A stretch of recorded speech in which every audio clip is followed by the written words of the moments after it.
Imagine-se no topo da pirâmide de Tikal.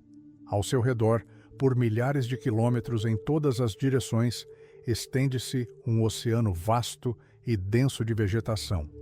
Uma névoa espessa cobre as copas das árvores, obscurecendo o silêncio sepulcral abaixo. Durante séculos, acreditamos que aqui, nas selvas da Guatemala e do México, apenas grupos isolados de sacerdotes se escondiam, construindo seus templos longe da agitação do mundo. Imaginávamos os maias como pacíficos observadores das estrelas, perdidos nas florestas. Mas isso foi um erro colossal, uma mentira que a selva nos impôs. Em 2018, lasers cortaram essa vegetação exuberante e o que descobriram deixou os arqueólogos arrepiados. Escondidas sob as raízes das árvores, havia muito mais do que apenas alguns templos. Ali jazia uma metrópole.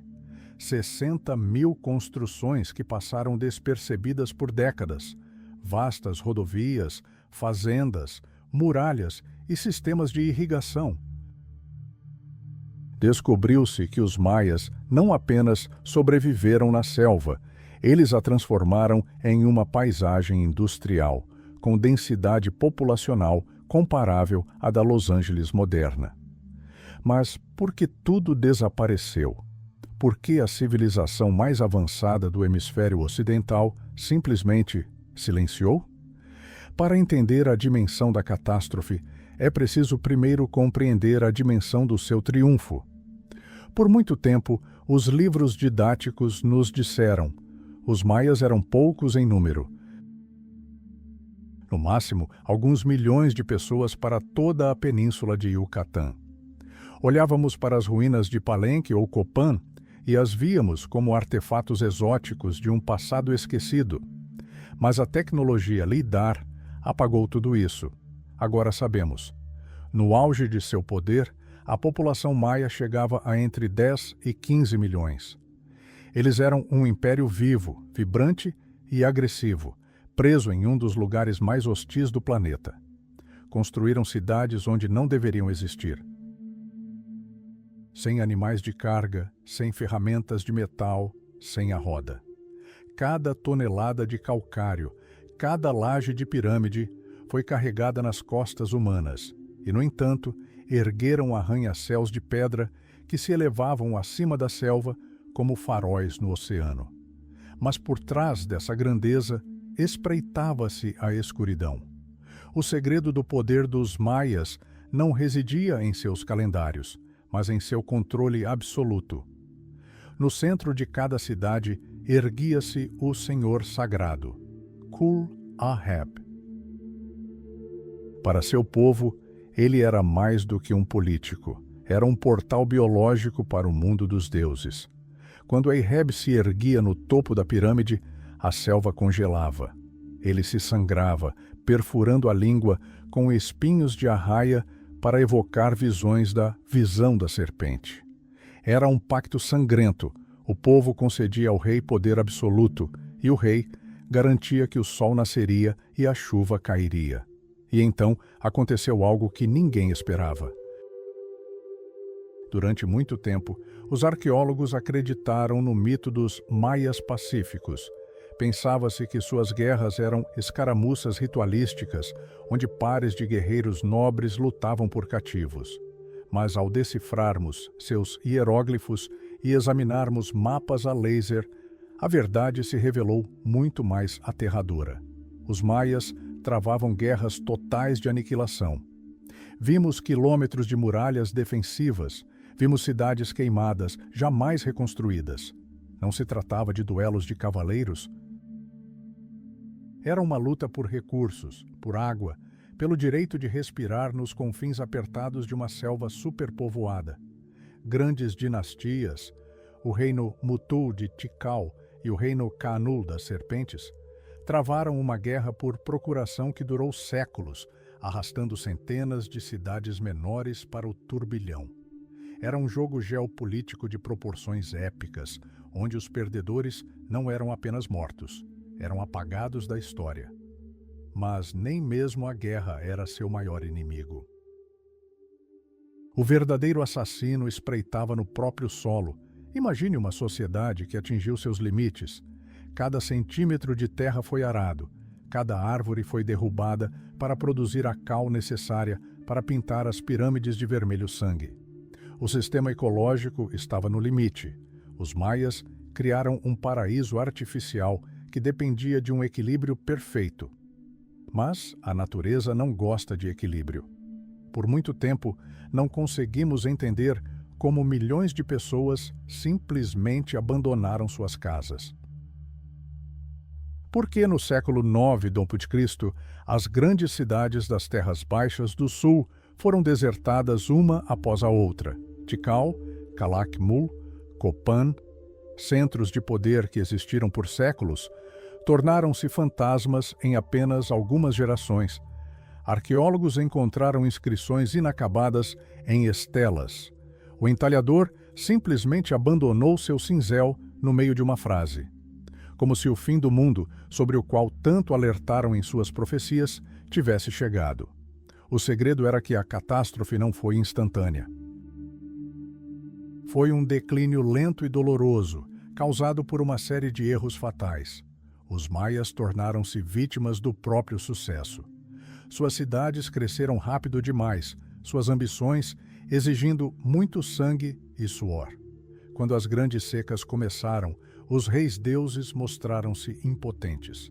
Imagine a fúria da multidão quando Acabe, que prometera chuva, perfurou a língua repetidas vezes, mas o céu permaneceu sem nuvens. A fé que havia sido o elo dessa sociedade transformou-se em seu veneno. Mas isso era apenas a ponta do iceberg. Estamos acostumados a pensar na selva como um paraíso fértil, mas na realidade é um deserto verde. O solo aqui é fino e pobre, sem cuidados constantes, esgota-se em apenas alguns anos. Para alimentar 15 milhões de pessoas, os maias tiveram que remodelar a própria geografia da região. Criaram campos elevados em pântanos, esculpiram terraços nas encostas das montanhas e construíram gigantescas cisternas para armazenar água da chuva, capazes de abastecer uma cidade inteira durante uma seca de 6 meses. Era uma máquina vital, funcionando a toda velocidade, e qualquer avaria nessa máquina significava morte. O mais assustador sobre os maias é a semelhança entre o seu fim e o nosso. Eles não eram selvagens primitivos.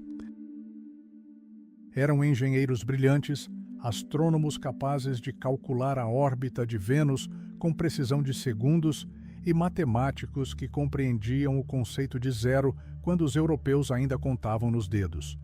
E, no entanto, seu intelecto não os salvou. Por quê? Porque caíram numa armadilha que eles mesmos criaram. Hoje, quando olhamos para imagens lidar, vemos mais do que apenas ruínas. Vemos um aviso. Vemos uma civilização que alterou seu ambiente de forma tão drástica que este acabou se voltando contra ela. Os maias criaram um mundo sem margem para erros. E quando erraram, o efeito dominó se abateu com uma velocidade assustadora. As cidades não estavam apenas desertas, tornaram-se armadilhas. Sem manutenção, os canais de irrigação entupiram e se transformaram em focos de doenças. Sem árvores, o solo foi levado pela chuva, enchendo as terras baixas férteis com lodo estéril. A grande rede de estradas de Sakbe, que ligava os centros comerciais, tornou-se um caminho para que exércitos inimigos e a fome penetrassem profundamente no país. Mas antes de chegarmos ao momento do colapso final, precisamos entender como foi possível construir toda essa grandiosidade em um lugar que a própria natureza destinou à morte. Como conseguiram domar a selva e transformá-la em uma gaiola dourada? A resposta reside em tecnologias que nos parecem impossíveis para a época deles. E em uma estrutura social tão eficaz quanto brutal. Os maias construíram um império sobre ossos e fé, transformando cada colina em uma fortaleza e cada pântano em um jardim. Mas o preço desse triunfo era proibitivo, e a selva já preparava seu contra-ataque. No próximo capítulo, desceremos sob as copas das árvores para ver exatamente como essa gigantesca máquina de sobrevivência funcionava. Aprenderemos como os maias enganaram a natureza, criando oásis onde não havia um único rio, e por que sua maior conquista se tornou sua sentença de morte. Bem-vindos à Armadilha Verde. Um lugar onde construir um império era impossível, mas eles conseguiram. E essa foi a vitória mais decisiva para a sua carreira. Imagine-se no topo da pirâmide de Tikal. Ao seu redor, por milhares de quilômetros em todas as direções, estende-se um oceano verde infinito. Parece que essa floresta sempre esteve ali, eterna, intocada, preservada da ação humana. Mas isso é uma ilusão. Se você estivesse aqui há 1.200 anos, não veria uma única árvore. Uma paisagem árida e geometricamente precisa se desdobraria diante de seus olhos. Terraços intermináveis em cascata, rodovias brancas e reluzentes e cidades colossais envoltas em uma camada de gesso de cal. Durante muito tempo, acreditamos que os maias eram uma espécie de hippies da floresta, raros grupos de estudiosos e sacerdotes que viviam em harmonia com a natureza e ocasionalmente se reuniam em centros rituais. Estávamos enganados, estávamos tão enganados que a dimensão desse erro é assustadora. A verdade foi revelada de repente, quando os feixes de laser LIDAR penetraram a densa folhagem como raios X. O que pensávamos serem colinas aleatórias, revelaram-se os alicerces de casas. O que confundimos com pântanos, na verdade, eram complexos sistemas de irrigação. Sob a copa das árvores, descobrimos não apenas cidades, mas uma gigantesca mega-estrutura pulsante. Em vez de alguns milhões de pessoas, as terras baixas da Guatemala e do México abrigavam 15, 20 milhões. Era a densidade populacional da China ou da Índia modernas, comprimida em condições onde, em teoria, os humanos não poderiam sobreviver. E é aqui que o verdadeiro mistério começa. Bem-vindo à Armadilha Verde, um lugar que os maias transformaram em um paraíso na Terra antes que se tornasse seu inferno. Para entender a façanha realizada por essas pessoas, é preciso compreender uma coisa. A selva da América Central não é o Jardim do Éden, é um ponto crítico de biodiversidade. Tudo aqui quer te matar ou te devorar. O solo é surpreendentemente fino e pobre em nutrientes, mas o principal problema é a água. Parece paradoxal. Os trópicos recebem até 2 metros de chuva por ano, mas os maias viviam constantemente à beira da sede. Toda a região é uma gigantesca placa de calcário, uma esponja porosa. Assim que a chuva para, a água desaparece instantaneamente através da pedra em profundezas inacessíveis. Não há rios, lagos ou córregos aqui. Construir um império aqui seria como tentar construir Las Vegas no meio do deserto do Saara, sem eletricidade, bombas modernas ou animais de carga. Os maias não tinham cavalos nem bois. Sua única fonte de energia era a força muscular humana. E então, eles fizeram o impossível. Declararam guerra à natureza e venceram temporariamente. Os maias transformaram suas cidades em gigantescos funis coletores de água. Cada praça, cada telhado de templo, cada rua foi projetada com uma leve inclinação. Cada gota de chuva escorria por canais especialmente construídos para reservatórios colossais, chamados aguadas. Tikal, uma das maiores cidades maias, praticamente se erguia sobre a água. Seus lagos artificiais podiam armazenar dezenas de milhões de litros, garantindo a sobrevivência de 100.000 pessoas durante uma seca de 6 meses. Mas embriagar as pessoas é apenas metade da batalha. Elas também precisam ser alimentadas. E aqui os maias demonstraram uma genialidade que só agora começamos a compreender. Esqueça a agricultura de queimada descrita nos antigos livros didáticos. Ela jamais teria sido suficiente para alimentar megacidades como aquelas. Os maias literalmente reescreveram a geografia da região. Eles drenaram gigantescos pântanos sazonais, os bajos, para criar campos elevados em seu lugar. Essas foram complexas obras de engenharia. Uma rede de canais que não só desviava o excesso de água, mas também servia como fonte de fertilizante, o solo rico em lodo dos rios. Construíram terraços nas encostas das montanhas, transformando cada metro quadrado de terra disponível em uma fazenda de alta tecnologia. Era uma paisagem levada ao limite. Não havia um único canto da selva que não tivesse sido domesticado, medido e colocado a serviço do império. O segredo do seu sucesso era o controle total. Mas esse mesmo controle foi a raiz da sua ruína. Observem estas magníficas cidades brancas. Elas deslumbram com sua beleza, mesmo depois de 1000 anos. Mas essa brancura esconde um preço terrível. Para obter cal para reboco e pintura, os maias precisavam cozinhar calcário a temperaturas monstruosas. Para rebocar apenas uma pirâmide de tamanho médio, centenas de hectares de floresta virgem tinham que ser derrubados e queimados.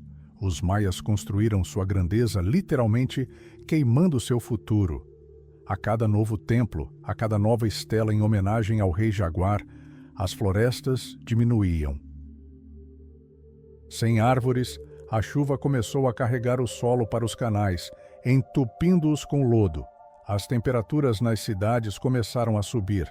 O efeito de ilha de calor, familiar aos moradores das megacidades modernas, foi experimentado pelos maias já no século VIII. Eles criaram a máquina perfeita, mas ela não tinha freios. Viviam em um estado de constante estresse ambiental. Qualquer falha no sistema, uma seca prolongada por alguns anos ou uma decisão política equivocada, poderia levar ao desastre. Mas por que não pararam? Por que continuaram a construir cada vez mais alto quando o chão sob seus pés já começava a rachar? A resposta reside na própria estrutura da sociedade deles. No centro dessa armadilha verde estava um homem que se autodenominava Kuhul-Ahav, o Senhor Sagrado. O rei Jaguar não era apenas um administrador. Ele era o garante de que o sol nasceria e a chuva cairia na hora certa. Aos olhos do simples membro da comunidade que labutava nos terraços sob o sol escaldante, o rei era o único elo que ligava o mundo dos homens ao mundo dos deuses. E essa ligação foi sangrenta. Para manter esse delicado equilíbrio, para impedir que a selva engolisse as cidades e os reservatórios secassem, os deuses exigiam pagamento. E não eram cestas de milho. Os deuses desejavam o que os maias chamavam de xulel, a força vital contida no sangue humano. Quanto mais elevado o status de uma pessoa, mais valioso era o seu sangue. Portanto, reis e rainhas se submetiam a torturas horríveis, perfurando suas línguas e genitais com espinhos de arraia e passando cordas grossas pelas feridas.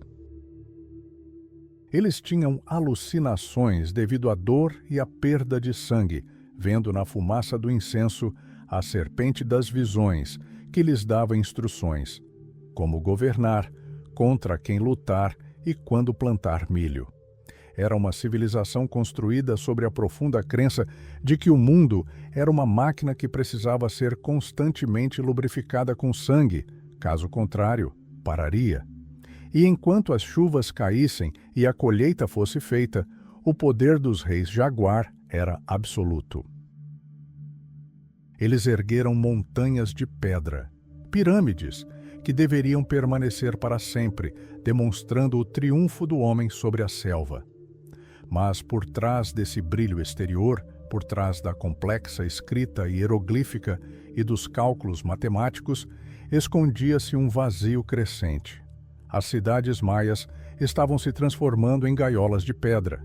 A população crescia, Os recursos se esgotavam e a elite exigia cada vez mais recursos para seus rituais e guerras. Os maias se viram presos em um mundo artificial criado por eles mesmos. Tornaram-se reféns de sua própria genialidade em engenharia. Eles observaram as estrelas, calculando os ciclos de Vênus ao minuto e construíram calendários que remontavam a milhões de anos no passado e no futuro, mas não perceberam como a água mais comum estava se esgotando sob seus pés. A selva que eles outrora haviam domado começava lentamente a se vingar. Mas como exatamente funcionavam essas megacidades? Como era um dia típico em Tikal ou Palenque, cidades que rivalizavam com Roma e Constantinopla em escala? Que segredos esses gigantes de pedra escondem, ocultos por 1000 anos sob um manto verde? No próximo capítulo, caminharemos por ruas que não veem a luz do sol há séculos. Espiaremos os aposentos de reis e as cabanas de artesãos, para entender como, nesse caos de pedra e sangue, nasceu a maior arquitetura do mundo antigo. Prepare-se. Vamos entrar em Gigantes de Pedra, segredos das megacidades ocultas pela floresta. E o que encontrarmos fará você questionar tudo o que pensava saber sobre progresso. Imagine o zumbido da hélice de um velho biplano sobrevoando o vasto oceano verde da Guatemala na década de 1920. O piloto olha para baixo e vê apenas um tapete monótono de copas de árvores. Para ele, não há nada além de deserto e pântanos infestados de malária. Mas, de repente, em meio ao caos esmeralda, ele percebe um detalhe estranho: uma montanha. Perfeita demais, simétrica demais, pontiaguda demais para ser uma criação da natureza. Ele ainda não sabe que está olhando para o topo de uma pirâmide mais alta que a Estátua da Liberdade, e não faz ideia de que, sob a asa de seu avião, adormecida naquele momento, não estão apenas ruínas, mas uma metrópole, cuja população superava a de Londres naquela época. Durante décadas, acreditamos que os maias viviam em centros de templos isolados, perdidos na selva. Imaginávamos que fossem um punhado de sacerdotes realizando rituais no silêncio das florestas. Mas isso foi um erro colossal. Quando os arqueólogos usaram pela primeira vez a tecnologia LIDAR, escaneamento a laser através da vegetação densa, a realidade se revelou. Sob a copa das árvores, eles descobriram não dezenas, mas dezenas de milhares de estruturas. Descobriram que a selva não era apenas uma floresta, era um véu que envolvia um gigantesco mecanismo de pedra pulsante. Os maias não apenas viviam na selva. Eles reescreveram a própria geografia da América Central, transformando um ambiente hostil em uma complexa rede urbana como o mundo jamais vira antes da Revolução Industrial. Mas como construir um império quando tudo está tentando te matar? O maior inimigo dos maias não eram as tribos vizinhas, mas sim a escassez de água. Não existem rios importantes no coração de suas terras. Isso pareceria uma sentença de morte para qualquer civilização, mas o segredo da sobrevivência residia em sua arquitetura. As cidades maias eram essencialmente gigantescos funis de coleta de água. Cada praça, cada terraço, cada pirâmide era projetada com uma leve inclinação. Durante as chuvas tropicais, milhões de litros de água fluíam para enormes reservatórios artificiais chamados aguadas. Tikal, uma das maiores cidades do período clássico, conseguia abastecer mais de 60 mil pessoas com água durante uma seca de 6 meses. Era uma maravilha da engenharia realizada sem uma única ferramenta de ferro. Mas surge aqui uma questão assustadora. Como eles construíram essas montanhas de pedra sem conhecer a roda e sem animais de tração? Os maias não tinham cavalos, bois ou burros. Cada laje de calcário, Cada bloco de templo pesando várias toneladas era transportado pela força muscular humana. Milhares de trabalhadores, suando em 100% de umidade, carregavam as pedras em rolos de madeira. E aqui chegamos ao mais incrível. Os maias não apenas construíam edifícios, eles encapsulavam significados neles. Suas cidades são cosmologias congeladas em pedra. Observe Palenque. Seus templos não apenas se erguem sobre o solo, eles emergem dele, como montanhas sagradas. Os arquitetos utilizaram argamassa de calcário, que com o tempo se tornou mais resistente que a própria pedra. Criaram abóbadas que os arqueólogos chamam de falsos arcos. Isso limitava a largura dos espaços interiores, tornando-os estreitos e sombrios, como cavernas. E esse era o objetivo. Quando o rei entrava no templo, ele entrava no ventre da montanha, no mundo espiritual. Mas a verdadeira dimensão é impressionante quando olhamos para Tikal e Calakmul, dois supergigantes que travaram uma guerra fria entre si durante séculos. Tikal é a Nova York do mundo antigo. O templo quarto se eleva a 70 metros de altura. Imagine-se no topo, acima das copas das árvores, avistando os picos de outras pirâmides se elevando acima do oceano de selva no horizonte. Essas não são apenas construções, são faróis de poder. Mas para conectar esses centros de poder, os maias construíram algo que ainda intriga os engenheiros: o Sac-Biob. Sac-B são estradas brancas. Estradas retas em forma de flecha, elevadas acima do nível do solo, com até 20 metros de largura. Eram pavimentadas com pedra e cobertas com um deslumbrante reboco branco de cal. À noite, ao luar, essas estradas literalmente brilhavam na escuridão da selva, guiando caravanas comerciais e exércitos. A mais longa delas estendia-se por 100 quilômetros, ligando as cidades de Kaba e Uxmal. Essas estradas eram a força vital da economia: grãos de cacau, obsidiana, penas de aves exóticas e escravos. No entanto, por trás desse brilho havia um lado sombrio. Para construir um único templo grande, milhares de hectares de floresta precisavam ser queimados. Por quê? Para transformar calcário em gesso. Para produzir o revestimento de apenas um grande edifício, era necessário cortar e queimar madeira suficiente para aquecer uma cidade europeia inteira. As cidades maias eram deslumbrantemente belas, pintadas de vermelho sangue e azul vivo, mas eram parasitas ecológicos. Devoravam as florestas ao seu redor para manter seu status divino. E aqui chegamos ao principal mistério das megacidades. Se você caminhar pelas ruas de Tikal hoje, verá mais do que apenas ruínas. Verá a lógica do controle absoluto. Os bairros residenciais dos plebeus se aglomeravam ao redor das majestosas plataformas da nobreza. O distanciamento social estava incorporado à própria paisagem. Quanto mais alto se morava, mais perto se estava dos deuses. No centro da cidade ficavam acrópoles, labirintos de palácios com centenas de cômodos, onde a elite vivia em um luxo inimaginável.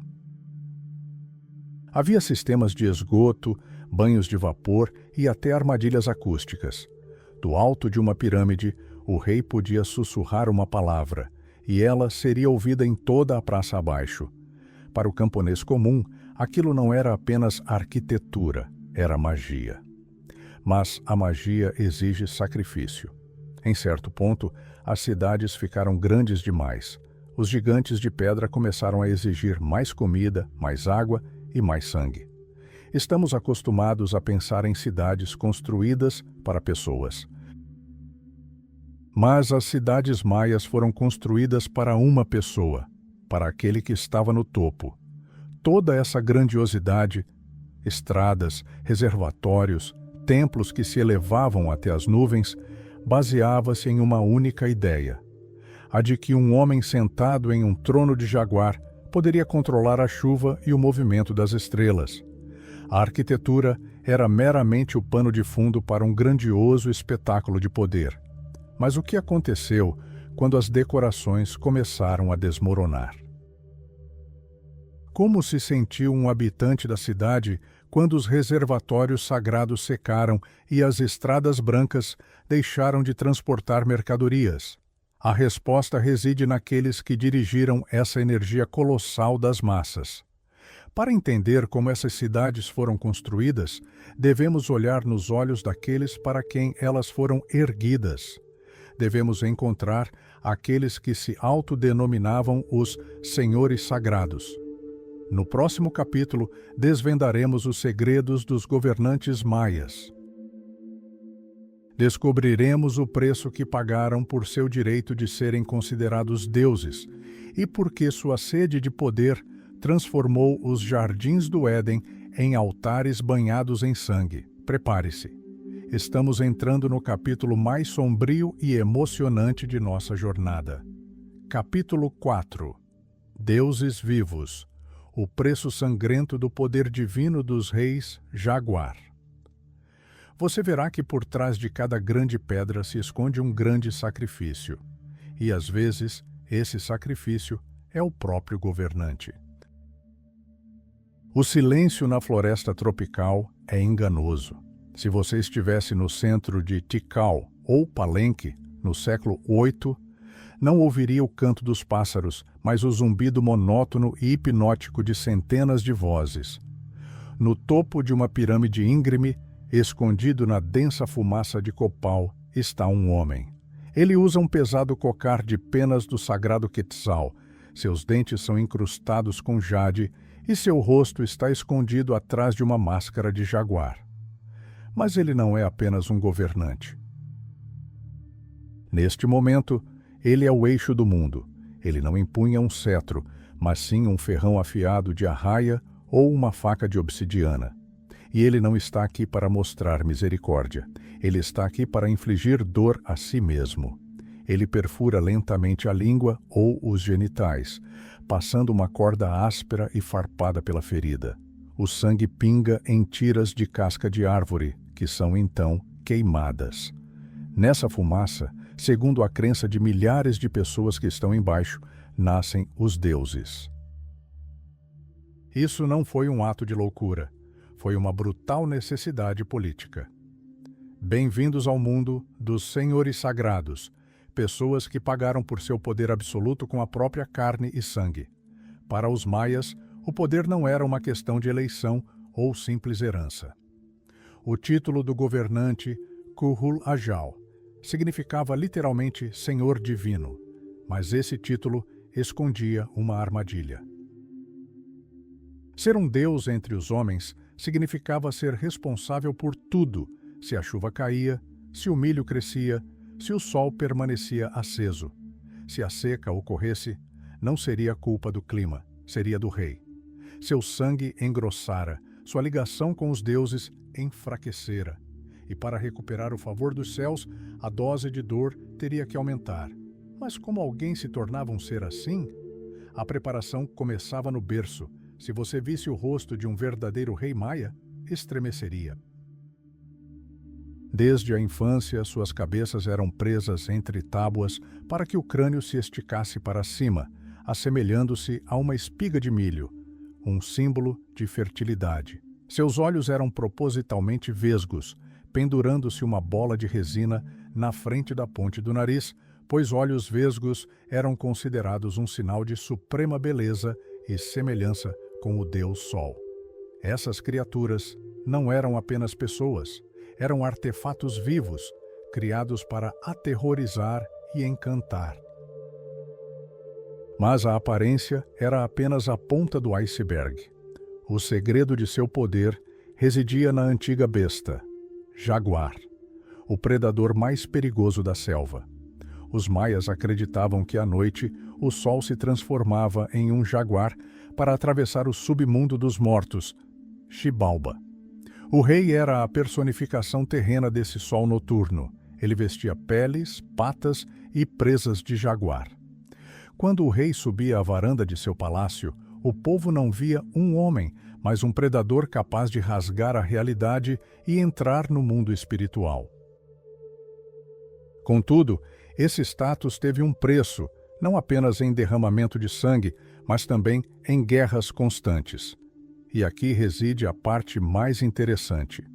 Os maias raramente lutavam por território como o entendemos hoje. Eles não queriam seus hectares de selva, eles queriam você, ou melhor, seu governante. As guerras entre cidades-estado assemelhavam-se a caçadas rituais.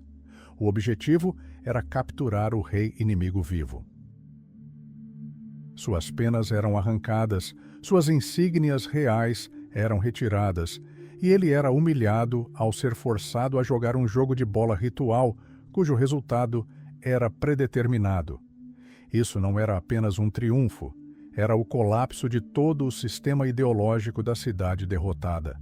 Se o seu Senhor Divino fosse capturado e seu sangue derramado no altar de outrem, então seus deuses estariam mortos. Mas não pense que a vida do rei se resumia a celebrações e caçadas. Cada uma de suas ações era estritamente regulamentada pelo calendário. Se os astros indicassem um dia para sacrifício, ele era obrigado a sangrar. Se o calendário convocasse uma guerra, ele liderava o exército, mesmo que isso significasse a morte.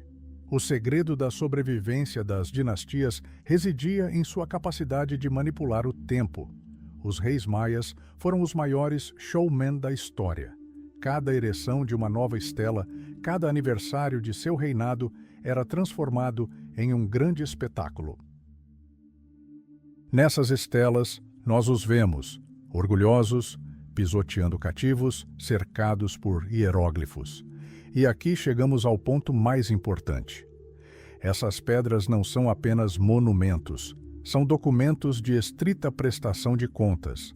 Em algum momento, os reis perceberam que, para que seu poder fosse eterno, precisava ser registrado por escrito.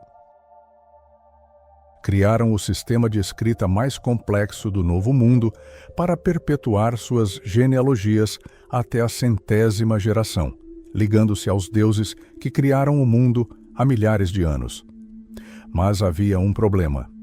O poder construído sobre sangue e status divino é extremamente frágil. Funciona perfeitamente enquanto o sistema dá frutos. Enquanto as coisas acontecem na hora certa e os exércitos vencem, mas o que aconteceria se o Deus Rei derramasse litros de seu sangue e o céu permanecesse seco? E se as orações no topo das pirâmides deixassem de funcionar? A resposta era aterradora. A fé se transformaria em fúria. As mesmas pessoas que beijavam a poeira aos pés do jaguar poderiam vir até ele com machados de obsidiana. Vemos vestígios dessa fúria nas ruínas das cidades, rostos desfigurados em estátuas, tronos queimados. Não se tratava de inimigos estrangeiros, eram súditos que perceberam que seus deuses eram mentirosos. Os reis jaguar criaram uma civilização de incrível genialidade, mas também plantaram uma bomba relógio sob ela, convenceram o povo de que eram a chave para o funcionamento do universo.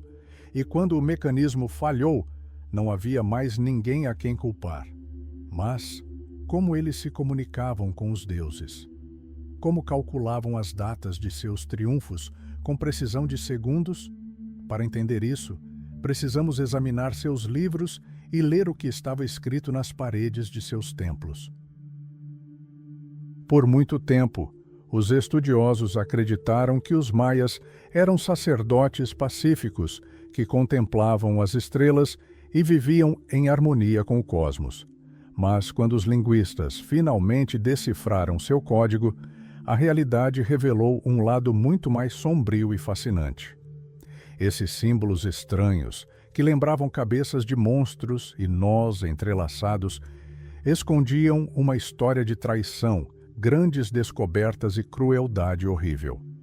No próximo capítulo, vamos mergulhar num labirinto de significados. Descobriremos como um cientista soviético, sem sair de seu escritório em Leningrado, solucionou um mistério que intrigava as maiores mentes do mundo. Desvendaremos o código Maia e ouviremos as vozes daqueles que se consideravam deuses, mas que deixaram para trás apenas hieróglifos silenciosos que enlouqueceram os linguistas. Prepare-se, as pedras estão começando a falar. Capítulo 5. O Código Maia. Hieróglifos que enlouquecem os linguistas. Você entenderá que, às vezes, uma palavra pode ser mais afiada do que qualquer faca de obsidiana. 12 de julho de 1562, Península de Yucatán. Uma gigantesca fogueira arde no centro da cidade de Mani, mas não são pessoas que estão queimando. A memória de toda uma civilização está sendo consumida pelas chamas. O bispo Diego de Landa atira manuscritos maias de valor inestimável ao fogo, livros feitos de casca de figueira, cobertos de símbolos estranhos e aterrorizantes. Ele os chama de mentiras do diabo. Os maias assistem, sufocados de horror e lágrimas. Naquele dia, a história de um povo se transformou em cinzas. Mas de Landa cometeu o erro que todos os tiranos cometem. Pensou ter destruído a raiz do problema, mas se esqueceu das pedras. Séculos depois, quando os primeiros exploradores abriram caminho pela selva até as ruínas de Palenque e Copán, ficaram paralisados. Diante deles, estelas cobertas com milhares de símbolos. Não eram apenas desenhos.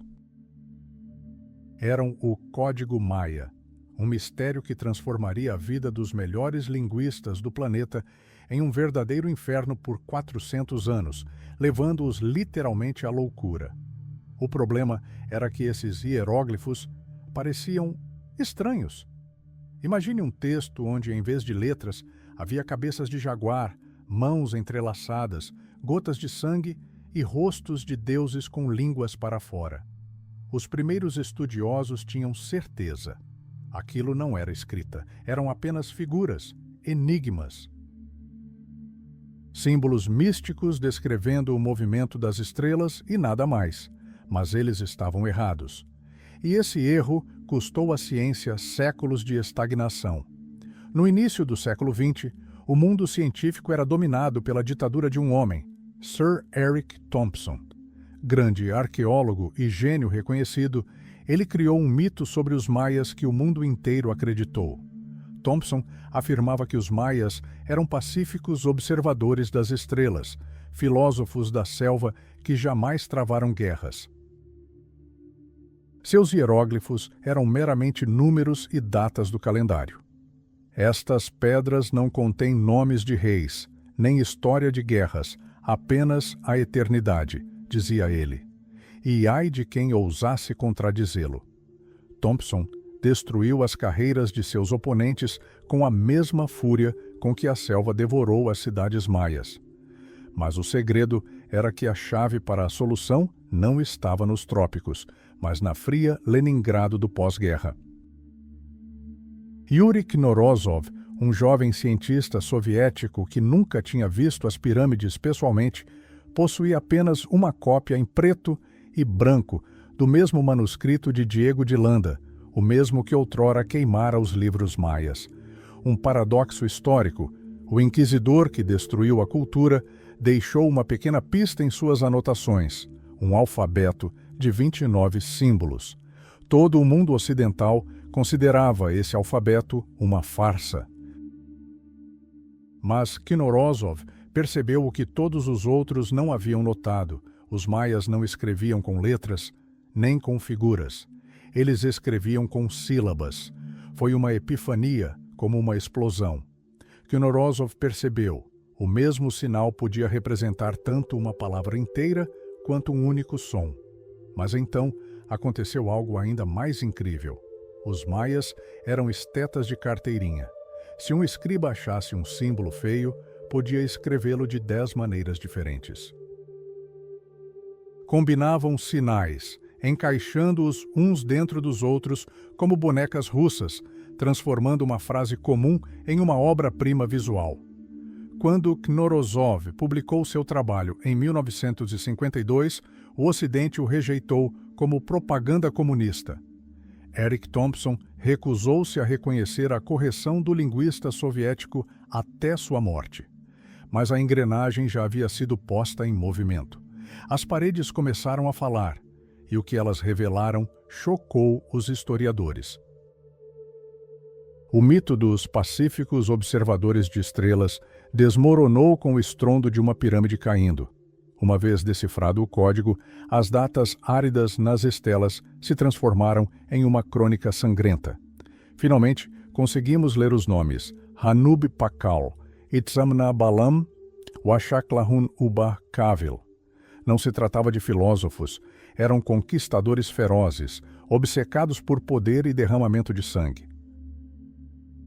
Os hieróglifos descreviam não apenas os movimentos de Vênus, mas também guerras nas estrelas, conflitos rituais entre cidades-estado, cujo objetivo não era a expansão territorial, mas a captura de um rei inimigo para sacrifício público.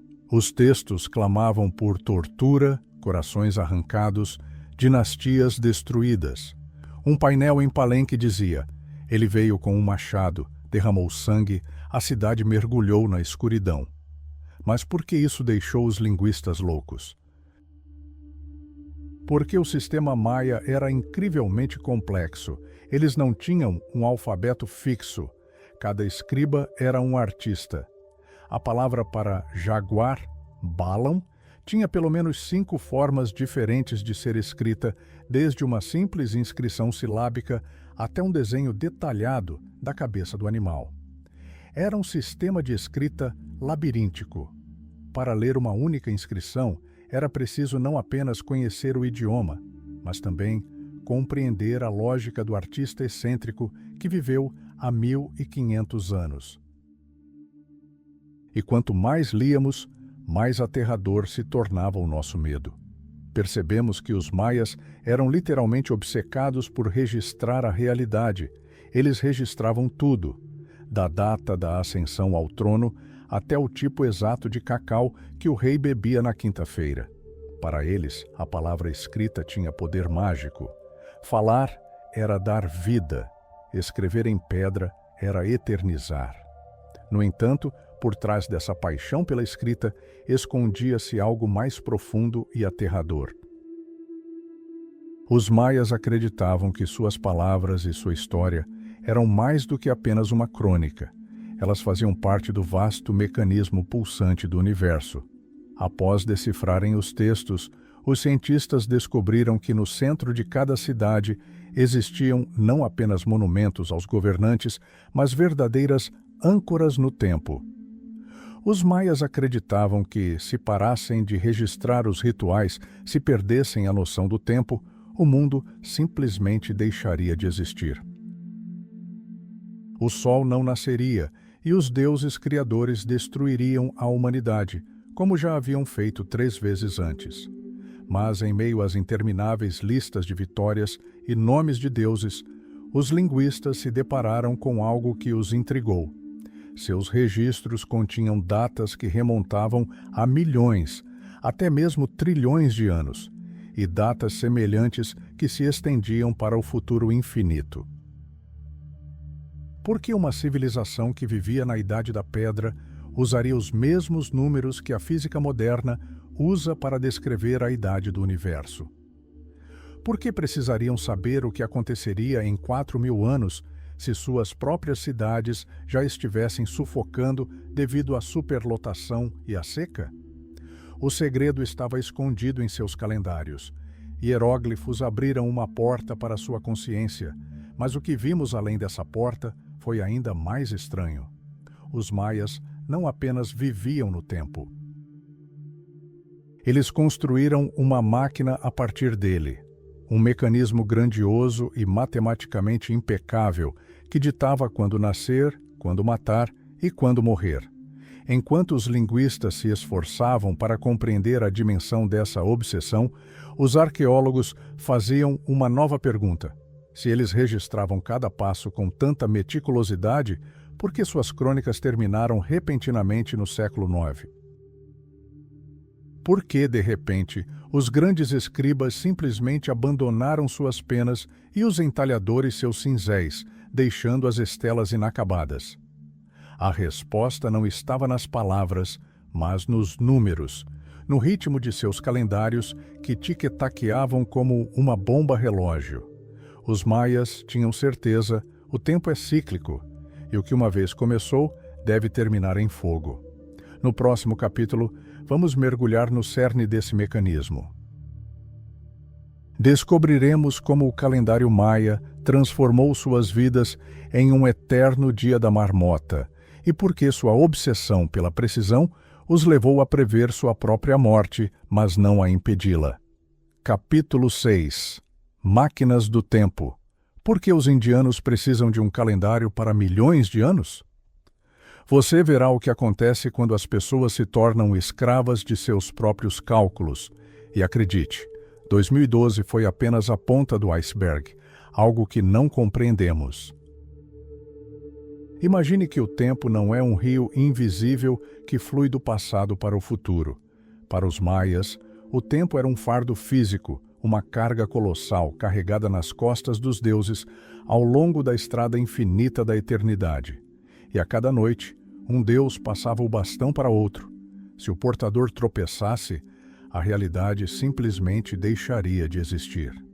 Em 2012, o mundo enlouqueceu, antecipando o fim do mundo segundo o calendário maia.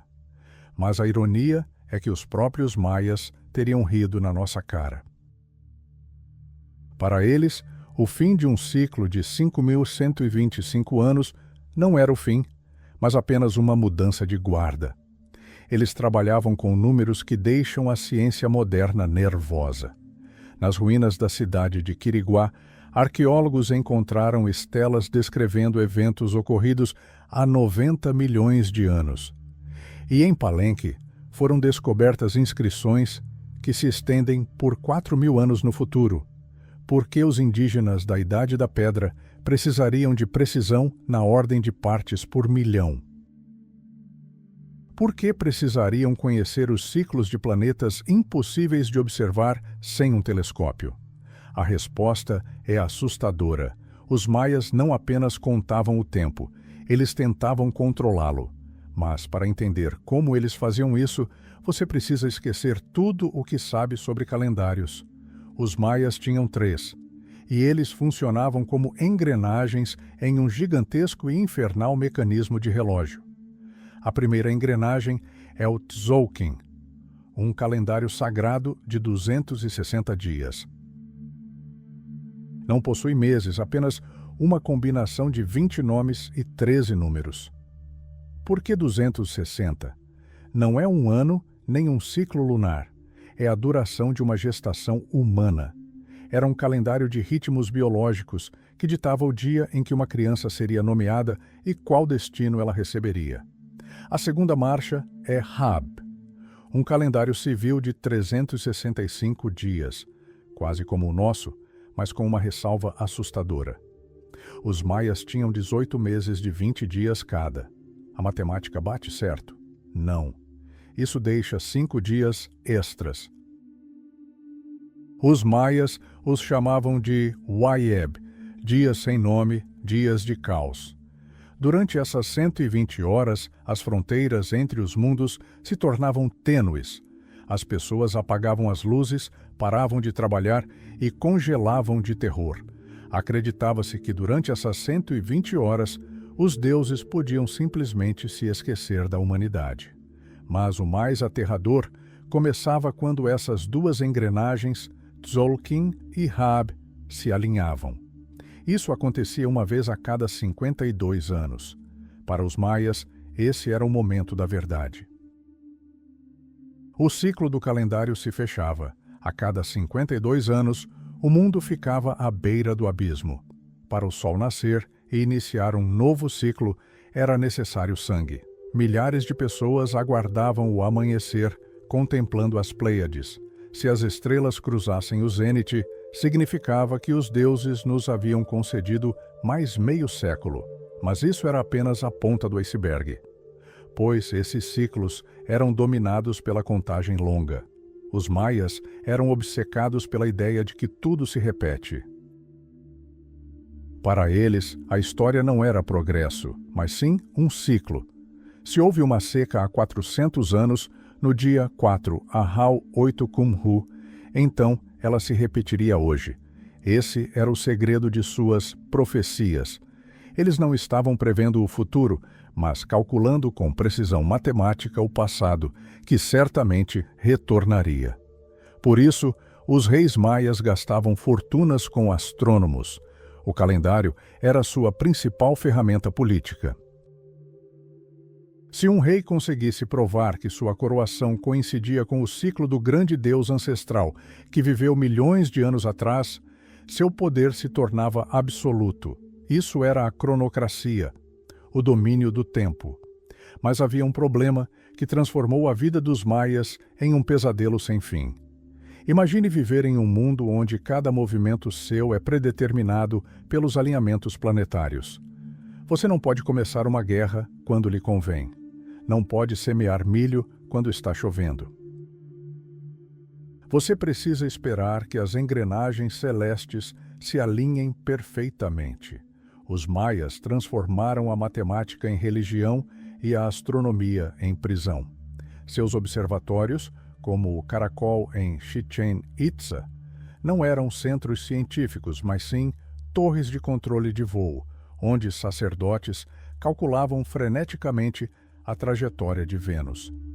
E aqui chegamos ao segredo mais obscuro do calendário deles. Para nós, Vênus é a estrela da manhã, um símbolo de beleza. Para os maias, Vênus era a grande estrela, um presságio de genocídio. Eles calculavam seu ciclo com uma margem de erro de apenas 2 horas em 500 anos. Mas por que tanta precisão? O segredo era que Vênus ditava o início das guerras. Existia um tipo especial de conflito, a guerra nas estrelas. Isso não é uma metáfora. Quando Vênus aparecia em um determinado ponto do céu, o calendário sinalizava hora de matar. Uma cidade-estado atacava sua vizinha não por recursos ou território. Atacava porque as engrenagens do tempo ordenavam. Era um massacre ritualístico, intrínseco à programação de sua civilização.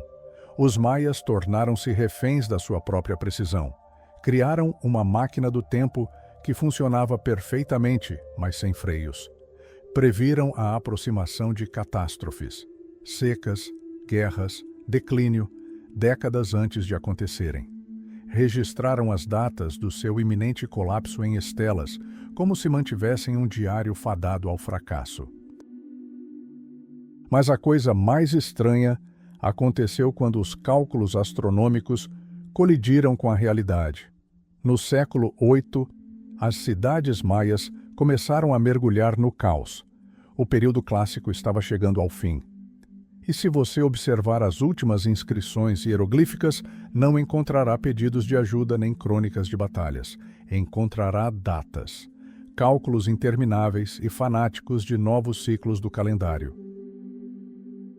Enquanto a civilização entrava em colapso, os sacerdotes continuavam febrilmente a esculpir números na pedra, estendendo-se ao infinito. Eles tentavam conversar com o tempo, deter sua decadência, calculando uma nova data auspiciosa. Eles sabiam que seu mundo chegaria ao fim. O calendário da contagem longa indicava claramente o fim do grande Baktun.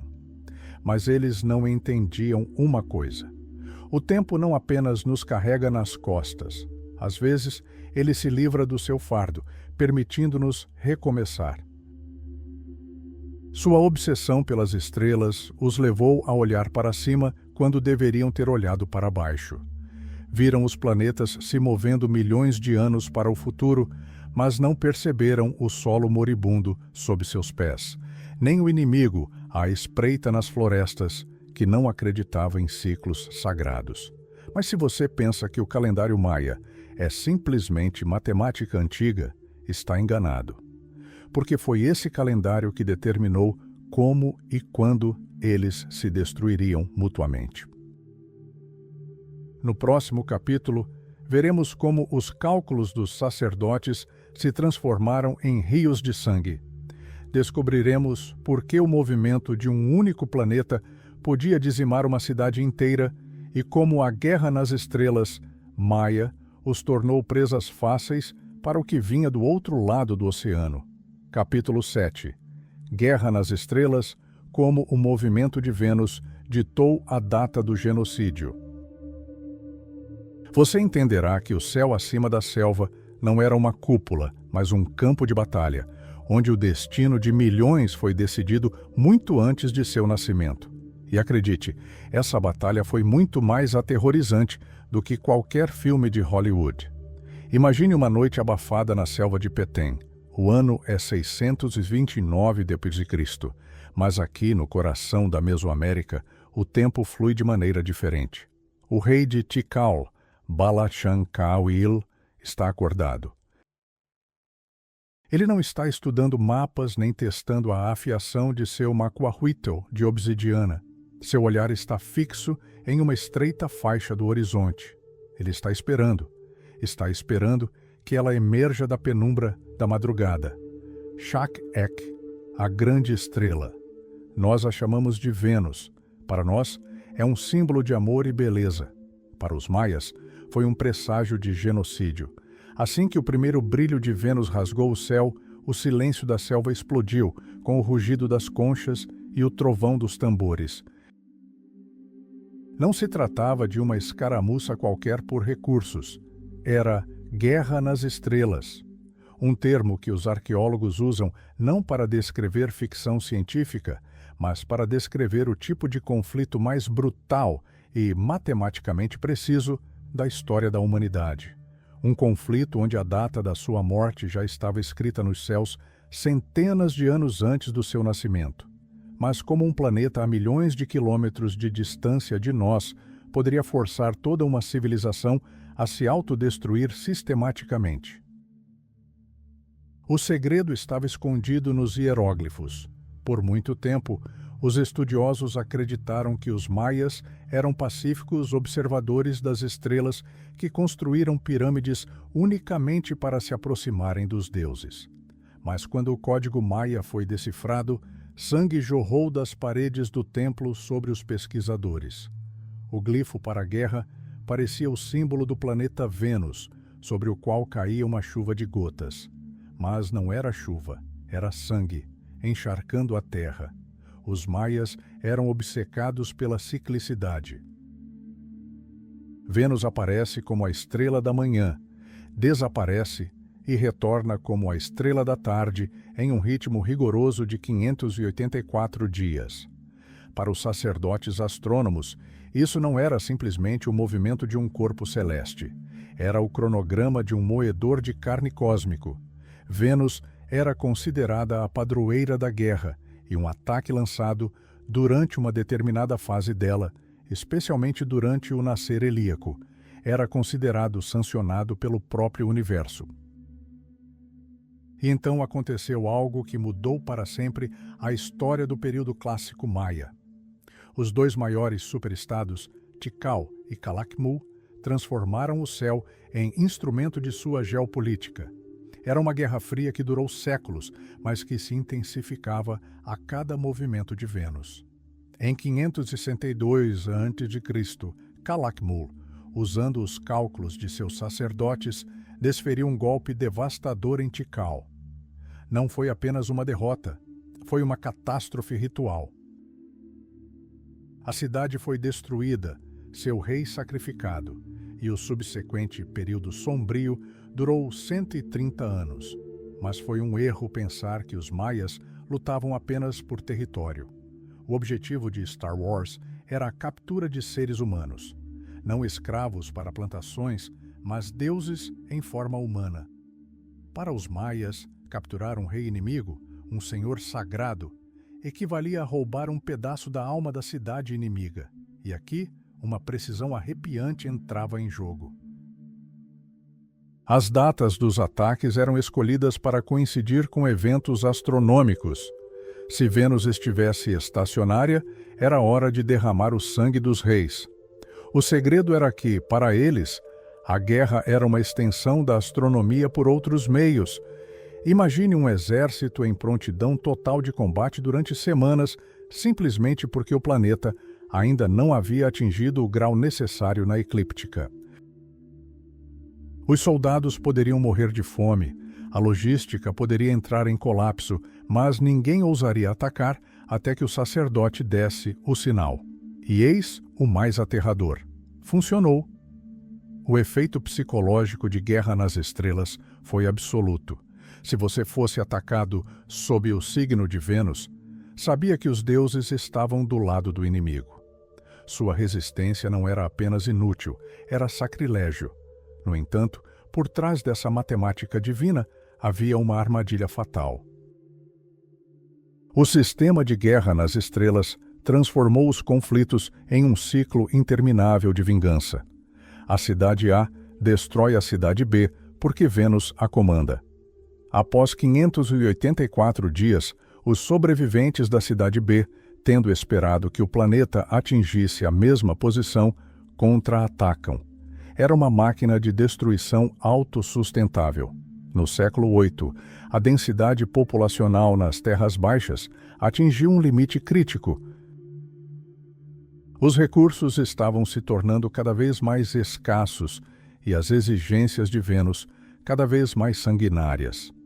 Mas por que eles não conseguiam parar? A resposta reside na própria estrutura do poder dos reis jaguar. Sua legitimidade se baseava na capacidade de prever e controlar eventos celestiais. Se um rei parasse de travar guerras nas estrelas, ele deixaria de ser um deus. E um deus que não traz a vitória não merece viver. Na década de 700, a guerra assolou toda a região de Peteshbatum. Não se tratava mais de um duelo de elite entre reis, mas sim de um massacre total. As cidades começaram a se cercar com muralhas duplas, algo inédito para os maias do período clássico. Utilizaram pedras de seus próprios templos para construir fortificações bem no meio de suas praças. Literalmente, isolaram sua cultura, tentando escapar de seus vizinhos, guiados pela luz de Vênus. Mas a mecânica celeste é inexorável. Ela não conhece misericórdia e não leva em conta a seca ou o esgotamento do solo. Em algum momento, o calendário e a realidade divergiram. Os sacerdotes continuaram a exigir sangue para garantir a harmonia cósmica, enquanto na Terra já não havia gente suficiente para cultivar os campos de milho. A Guerra nas Estrelas, uma ferramenta de controle, transformou-se num vírus que devorou a civilização por dentro. Arqueólogos estão encontrando evidências de que dinastias inteiras chegaram ao fim num único dia, o dia em que Vênus atingiu seu ápice. E então, algo estranho aconteceu. Lacunas começam a surgir nas crônicas maias. As datas das guerras nas estrelas ainda estão sendo registradas, mas as cidades que as travaram subitamente silenciam. As últimas inscrições nas estelas de Duspilas e Aguateca falam de pânico, da elite fugindo, abandonando seus ornamentos de jade e apitos sagrados. Vênus continuou sua jornada pelo céu, mas não havia ninguém embaixo para observá-la. Essa obsessão com o céu transformou a vida maia em um mecanismo complexo, cada engrenagem lubrificada com sangue humano. Mas se você pensa que Star Wars foi a coisa mais aterrorizante a acontecer à sombra das pirâmides, está enganado. Porque a guerra foi apenas um prelúdio. O verdadeiro horror começou quando as batalhas terminaram e os reis cativos foram conduzidos escada acima até as nuvens, onde a matemática das estrelas encontrou a lâmina de uma faca de obsidiana. No próximo capítulo, ascenderemos a essas alturas. Olharemos nos olhos daqueles que aguardavam seu destino em pedras sagradas e descobriremos o preço que os deuses realmente exigiam pela prosperidade do império. Por que as pirâmides não eram apenas túmulos, mas máquinas gigantescas para converter vida em energia cósmica? Preparem-se, estamos entrando no altar da morte. E acreditem, o que aconteceu lá fará vocês repensarem o próprio conceito de civilização humana. Os degraus da pirâmide estavam escorregadios, mas não por causa da chuva tropical. Uma fita carmesim espessa e pegajosa escorria sob os pés do governante cativo, o outrora poderoso Senhor Sagrado. Ele não caminhava, era arrastado por 4 sacerdotes, cujos corpos estavam pintados de preto, simbolizando a morte e o abismo. Lá embaixo, na praça iluminada por tochas de Tikal, milhares de pessoas permaneciam imóveis em absoluto silêncio. Não aguardavam uma execução. Aguardavam um ato de criação. Para os maias, o que estava prestes a acontecer no topo da montanha não era um crime ou um simples ato de crueldade. Era uma complexa operação cirúrgica para salvar a própria estrutura do universo. Bem-vindos ao Altar da Morte, um lugar onde o tempo parou e os deuses desceram para saciar sua sede. Por muito tempo, os historiadores tentaram encobrir a história dos maias. Em meados do século XX, eles foram retratados como pacíficos observadores de estrelas, filósofos da selva que construíam observatórios e calculavam os ciclos de Vênus, enquanto os sanguinários astecas, ao norte, arrancavam corações aos milhares. Mas isso foi um erro, uma ilusão desfeita pelos próprios maias quando finalmente aprendemos a ler seus hieróglifos. Nas paredes dos templos, em vasos de cerâmica e nas profundezas de cavernas sagradas, uma realidade diferente se revelava. Os maias eram obcecados por sangue. Mas, para entender o porquê, precisamos deixar de lado a moralidade moderna. Para eles, o mundo era um mecanismo que perdia energia constantemente. O sol podia não nascer, a chuva podia não cair, o milho podia não brotar. O único combustível capaz de dar corda a esse relógio cósmico era o Kuk, a força vital divina. E sua maior concentração era encontrada no sangue humano. Mas havia um detalhe que tornava esse sistema ainda mais aterrador. O sangue mais valioso, o mais puro, não corria nas veias de escravos ou camponeses, pertencia aos reis. Antes que a faca tocasse o peito do cativo, o próprio rei vitorioso tinha que pagar o preço. Isso era chamado de auto-sacrifício ritual. No topo da mesma pirâmide, escondido atrás de uma cortina de tecido precioso, o governante maia realizava o impensável. Usando agulhas de osso de arraia ou lancetas de obsidiana, ele perfurava a própria língua ou os genitais. Uma corda áspera e farpada era passada pelas feridas para permitir que o sangue pingasse livremente sobre folhas de papel feitas da casca de uma figueira. Por quê? O segredo era que somente através dessa dor o rei poderia entrar em transe. Em meio à fumaça do incenso de resina de copal, delirando pela perda de sangue, a visão da serpente apareceu diante dele. Das nuvens de fumaça, ancestrais e deuses se materializaram. Sem esse sacrifício pessoal, o rei não tinha o direito de matar outros. Seu sangue abriu o portal. O sangue de um cativo selou o acordo. Assim, o governante cativo é deitado sobre um altar de pedra convexo. Suas costas estão arqueadas, de modo que seu peito fica esticado como a pele de um tambor. 4 sacerdotes, Shaks, nome derivado do deus da chuva, o seguram firmemente pelos braços e pernas. Nesse momento, Nacon entra em cena. Nacon é mais do que um simples carrasco. Ele é um sumo sacerdote que viveu uma vida ascética durante todo o ano, abstendo-se de carne e sem contato com mulheres para manter a pureza ritual. Em sua mão, ele segura uma faca de obsidiana fumegante. Esse material é mais afiado do que qualquer bisturi moderno. Ele corta em nível molecular. Com um movimento preciso e calculado, Nacon corta a carne abaixo das costelas. Mas não se tratava de um massacre caótico. Era um ritual preciso. A mão do sacerdote mergulha no corte, rasgando o diafragma. Um segundo depois, ele segura o coração, ainda pulsante em seu punho. Os maias o chamavam de Pequeno Sol. Enquanto ainda treme, ele é levado aos lábios de um ídolo ou queimado em uma tigela para que a fumaça, a essência da vida, suba diretamente às narinas dos deuses. Mas o que acontecia com o corpo depois? E aqui nos deparamos com o aspecto mais sombrio da arquitetura maia. O corpo era atirado escada abaixo da pirâmide. Rolava, batendo nas pedras, simbolizando a queda do sol no submundo, Xibalba. Outros sacerdotes o aguardavam lá embaixo. Em alguns casos, a pele era removida do corpo, que então era vestida por um sacerdote que realizava uma dança ritual. Isso não era um ato de loucura.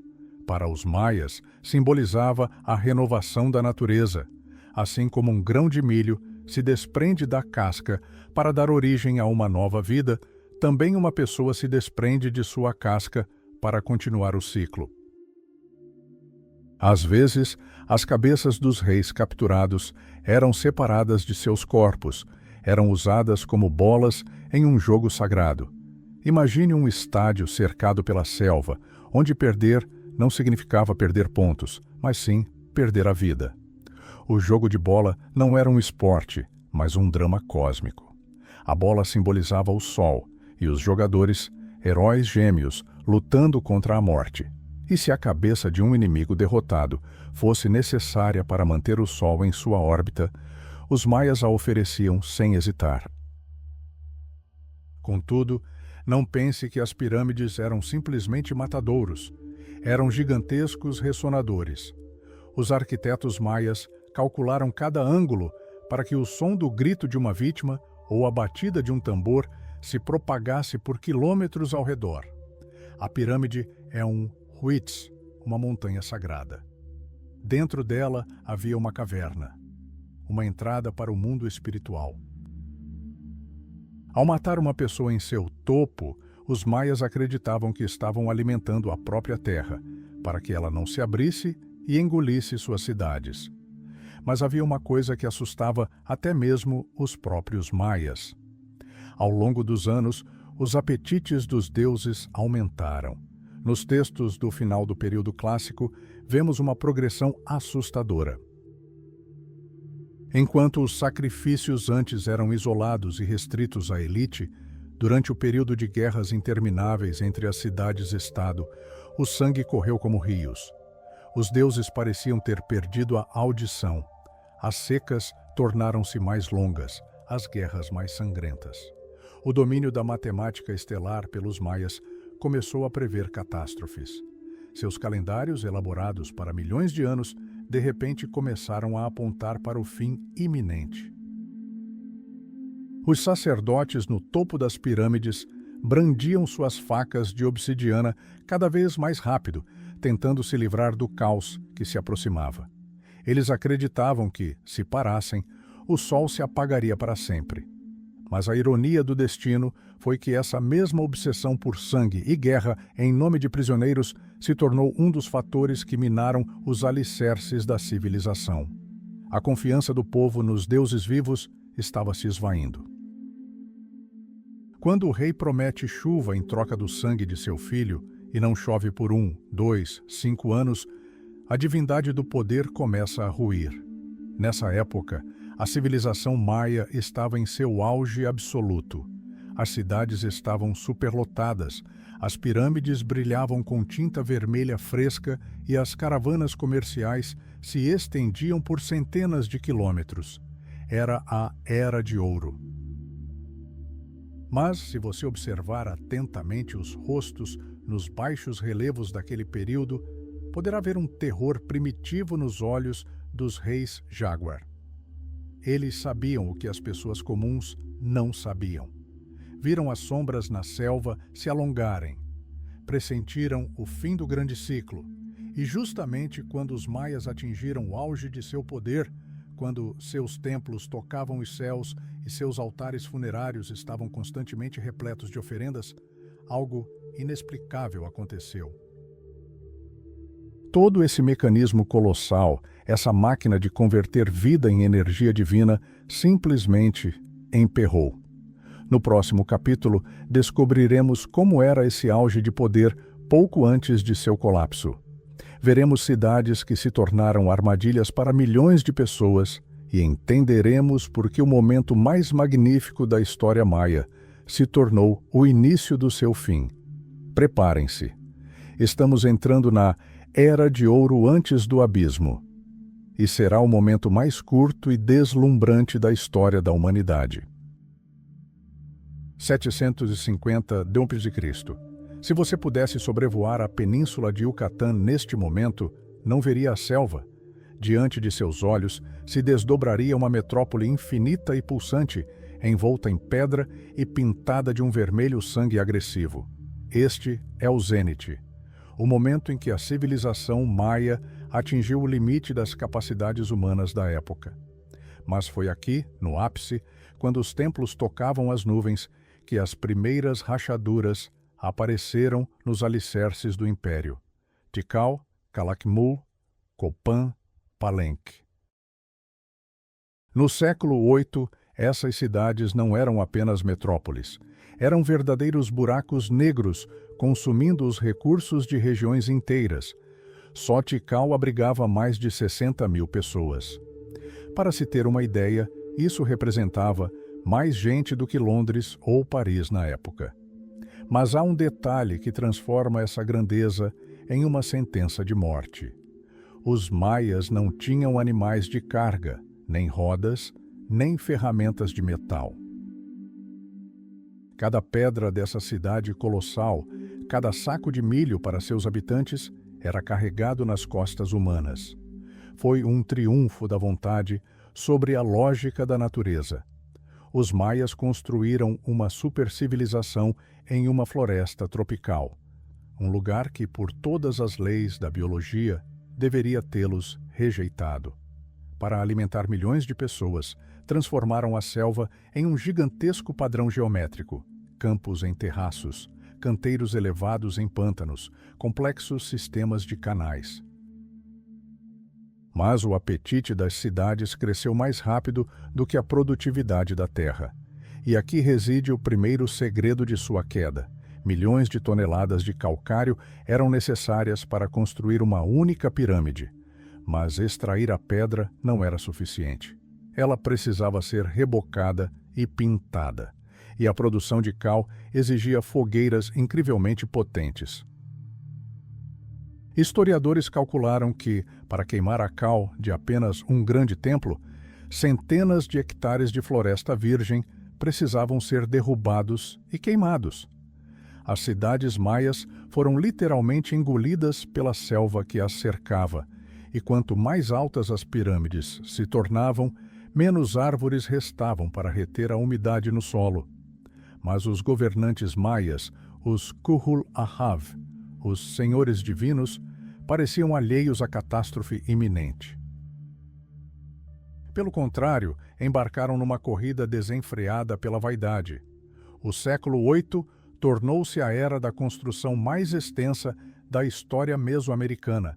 Foi o auge, antes da crise. Cada rei queria superar seu antecessor.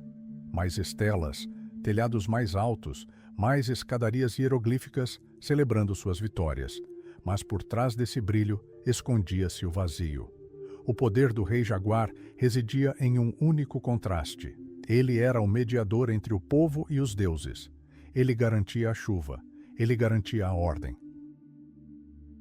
Ele era o sol nascendo sobre as pirâmides, mas quando o clima começou a mudar devido ao desmatamento em larga escala, quando as secas passaram a durar não meses, mas anos, o status divino dos reis tornou-se sua maior maldição. Imagine a situação de um membro comum da comunidade. Ele doa parte de sua escassa colheita, passa décadas carregando pedras para o templo de seu senhor e derrama sangue em guerras intermináveis. E tudo isso para que o rei realize um ritual e os deuses lhe concedam água. Mas o céu permanece limpo, a terra racha. Crianças morrem de fome. Nesse momento, O contrato social, forjado ao longo de séculos, se desfaz em pó. O rei não é mais um deus. Ele é um parasita, desperdiçando seus últimos recursos na construção de montanhas de pedra inúteis. Mas os maias não ficaram simplesmente esperando o fim. Eles lutaram, mas não lutaram contra a natureza, e sim uns contra os outros. Nessa época, a guerra em Yucatán mudou de natureza. Enquanto antes se tratava de escaramuças rituais entre a elite, uma espécie de guerra nas estrelas, ditada pela posição de Vênus, cujo objetivo era capturar um nobre para sacrifício, agora a guerra se tornou total. Em camadas arqueológicas do final do século VIII, encontramos algo inédito: muralhas defensivas. Em cidades como Dos Pilas, as muralhas foram construídas às pressas, desmantelando o revestimento de palácios e templos reais. Foi um ato de desespero. Os locais sagrados de outrora se transformaram em barricadas. As cidades se transformaram em fortalezas cercadas por terra arrasada. Os camponeses que vivem nos arredores estão presos entre a seca e os exércitos das cidades em guerra. A segurança desapareceu. E sem segurança, não há ninguém para cultivar os campos.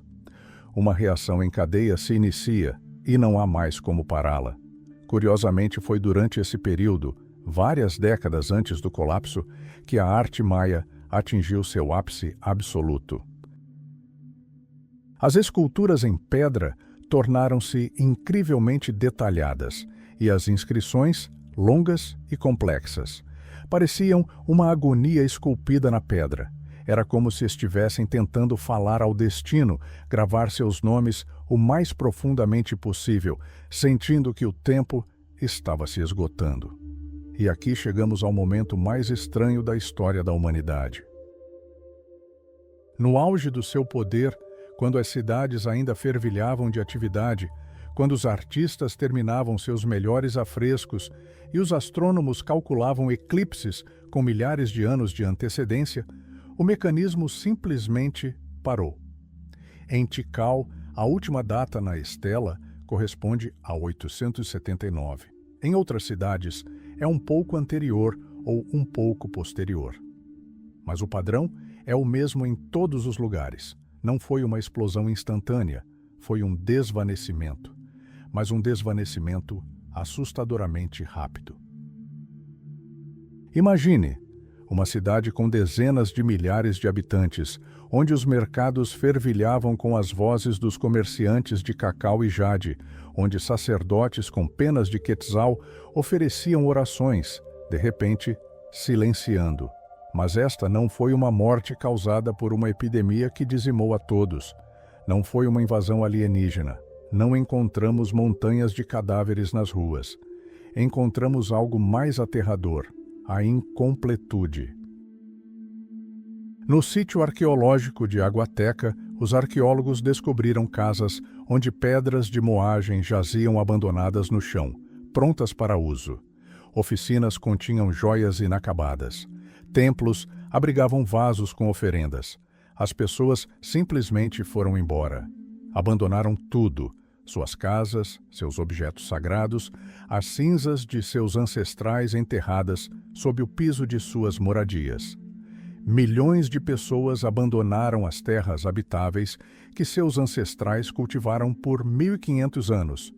Por quê? O que poderia ter levado uma nação inteira a abandonar as maiores metrópoles do mundo e ir a lugar nenhum? Durante décadas, os cientistas debateram: foi uma mega seca? Ou uma revolta camponesa que derrubou os reis obesos? Ou guerras intermináveis transformaram Yucatán num inferno? Hoje compreendemos, foi uma tempestade perfeita, uma confluência de fatores onde o colapso ecológico coincidiu com a crise política e a desilusão religiosa. Mas há um detalhe que intriga os historiadores. Os maias não desapareceram simplesmente. Eles silenciaram. Sua escrita hieroglífica, seu calendário complexo, seu conhecimento astronômico, tudo o que formava o núcleo de sua civilização começou a se deteriorar rapidamente. No próximo capítulo, seguiremos os passos desse grande êxodo. Descobriremos para onde milhões de pessoas desapareceram e por que a selva devorou com tanta rapidez e voracidade o que levou séculos para ser construído. Veremos como a maior civilização do hemisfério ocidental se tornou um fantasma, deixando para trás apenas um silêncio misterioso e ressonante. Preparem-se. Estamos entrando na zona do grande silêncio. Por que as cidades se tornaram repentinamente seus próprios túmulos? E os maias tinham alguma chance de salvação? As respostas estão nas raízes das árvores que agora destroem as paredes de palácios outrora grandiosos. E essas respostas são muito mais aterrorizantes do que você imagina. 10 de janeiro de 909. A cidade de Toniná, um reino montanhoso na fronteira do mundo maia. O cinzel do mestre golpeia o calcário pela última vez, gravando uma data que marcará o ponto final na história do maior calendário da humanidade. O mestre larga suas ferramentas, sai de sua oficina e nunca mais volta. Atrás dele, praças vazias, palácios onde reis festejaram até ontem e templos onde o sangue de suas últimas vítimas ainda não secou. Não foi um declínio lento, foi um colapso. Imagine se amanhã de manhã os moradores de Nova York, Londres e Tóquio abandonassem simultaneamente seus apartamentos, seus carros presos em engarrafamentos e simplesmente entrassem na floresta sem deixar um bilhete. Foi exatamente isso que aconteceu aqui. Milhões de pessoas desapareceram na névoa verde da selva, abandonando suas megacidades à vegetação. Mas por quê? O que poderia ter levado uma civilização construída ao longo de séculos a sucumbir à natureza em questão de décadas? A resposta parecia óbvia: guerra. Mas os arqueólogos se deparam com um mistério. Em muitas cidades do período clássico, não há vestígios de um ataque final. Não há pilhas de cadáveres nas ruas, nem evidências de um incêndio total. As cidades parecem como se as pessoas simplesmente tivessem saído para comprar mantimentos e esquecido o caminho de volta para casa. Mas isso era uma ilusão. A morte das cidades maias começou não com uma espada, mas com um prato. Os maias tornaram-se vítimas do próprio sucesso. No auge do seu poder, a população da região chegou a 15 milhões. Para alimentar essa massa, as florestas foram devastadas a um ritmo frenético.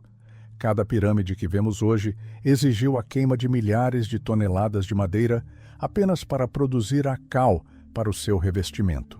As cidades brilhavam com uma brancura deslumbrante, mas ao redor delas estendia-se um deserto ecológico. E então a natureza contra-atacou.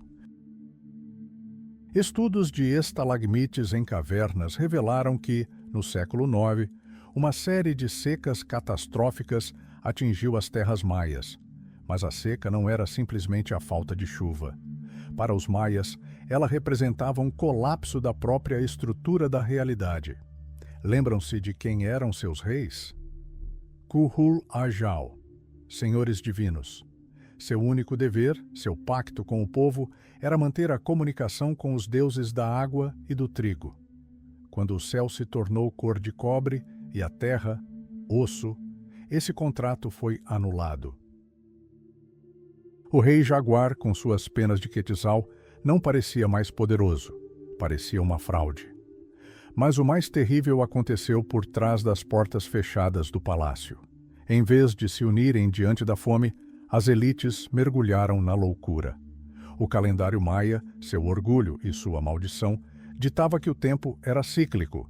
Se tivesse havido uma guerra no ciclo anterior, ela deveria se repetir. E assim começaram a lutar. Estas não foram as graciosas batalhas rituais do passado. Esta foi uma guerra de extermínio. Arqueólogos estão encontrando muros defensivos erguidos às pressas, bem no meio das praças centrais de Tikal e dos Pilas. Desmantelaram seus palácios para construir barricadas.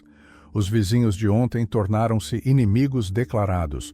Rotas comerciais, as artérias da civilização foram cortadas.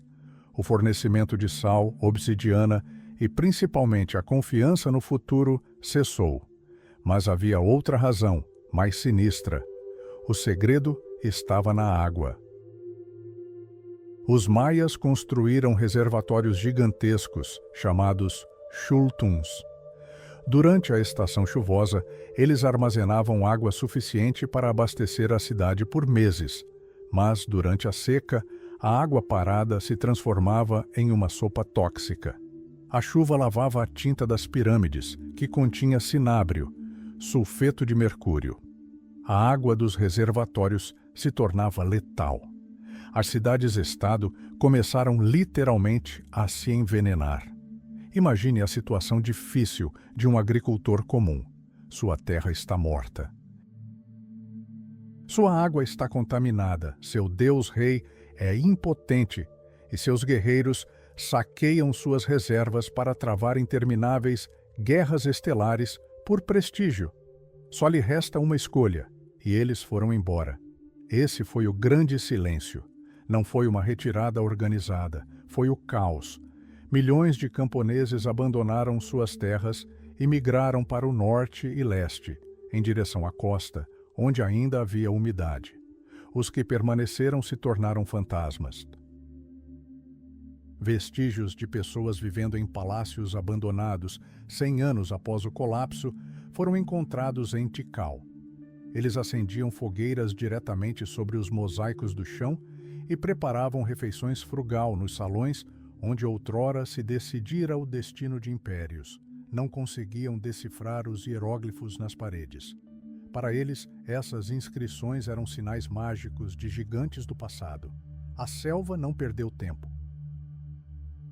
Assim que o último sacerdote deixou o topo da pirâmide, sementes de árvores se infiltraram nas fendas entre as pedras. As raízes agiram como dinamite de queima lenta. Telhados desabaram, estelas caíram de bruços, obscurecendo os nomes dos reis. Em poucas décadas, a floresta havia devorado tudo.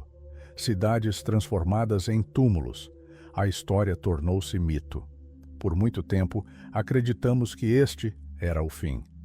Que os maias simplesmente haviam desaparecido, deixando-nos apenas ruínas para selfies.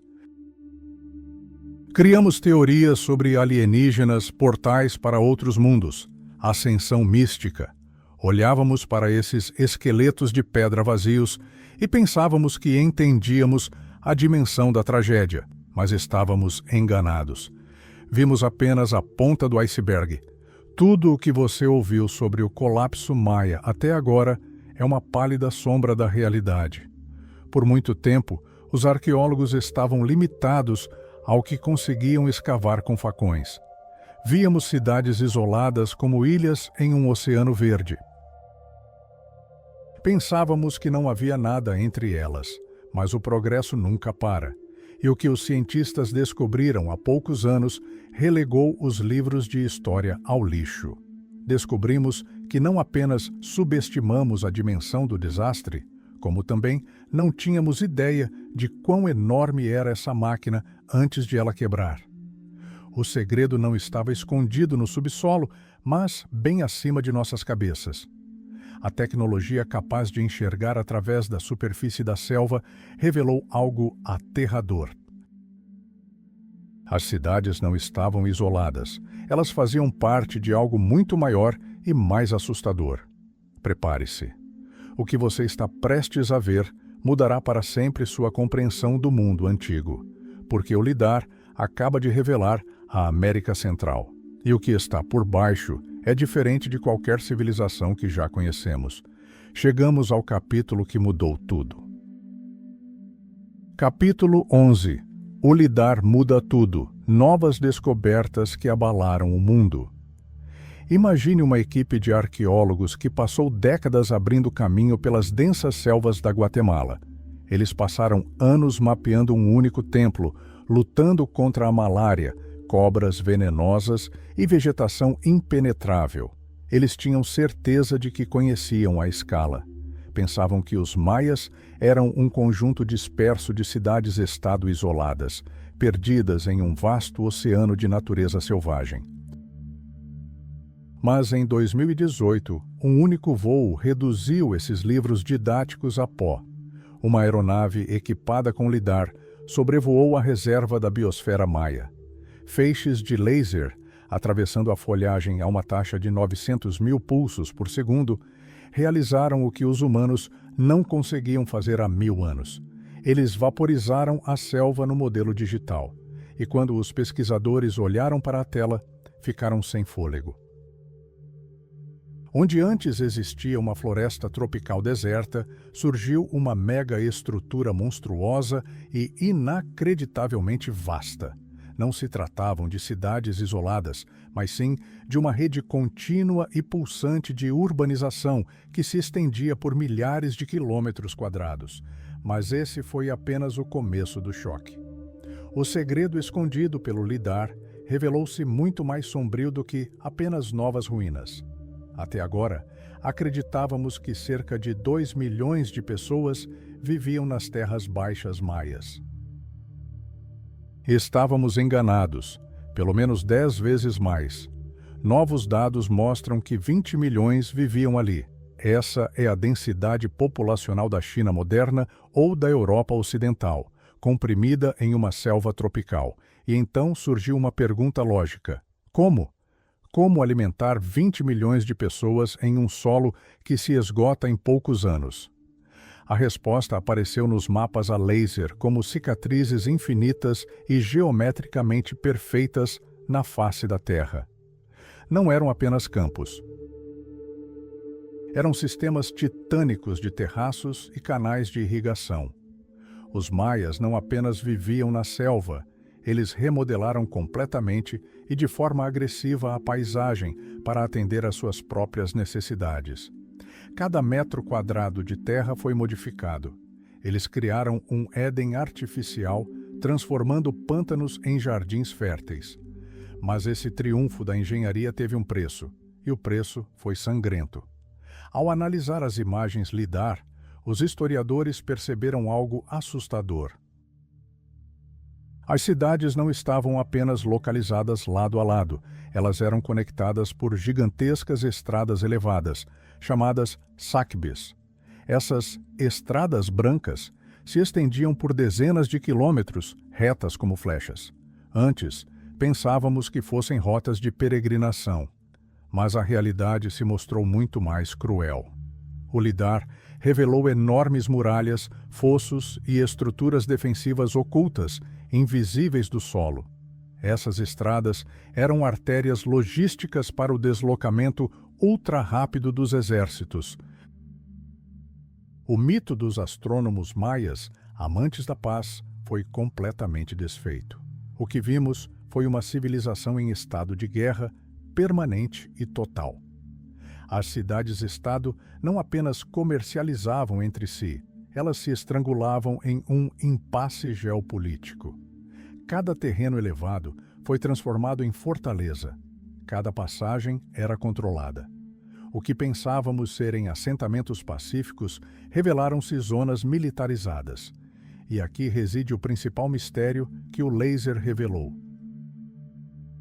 Se a tecnologia deles era tão avançada, a agricultura tão perfeita, as cidades tão fortificadas, por que tudo desmoronou? O lidar nos mostrou o auge da sua glória, mas também iluminou o seu túmulo.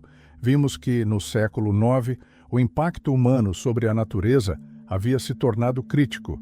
Eles desmataram a selva quase completamente para queimar cal para suas pirâmides colossais. Sem florestas, as secas se instalaram. E sem água, seu complexo sistema de canais se tornou uma armadilha mortal. Mas nem isso explica o final.